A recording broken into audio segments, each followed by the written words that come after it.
Hey guys, today I'm going to tell you how to transfer money from Niyo Global to UK bank account. So what you need to do is basically you cannot directly transfer money from your bank to the international accounts online. So in order to do that, we're going to use something called wise.com.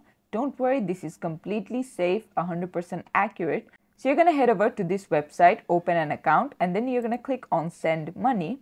After you have loaded money from your new account into this Wise account, so make sure your new account is connected with this one, and then from there you're going to hit on international, and then of course we are sending Indian money, so we're gonna type in INR just like that.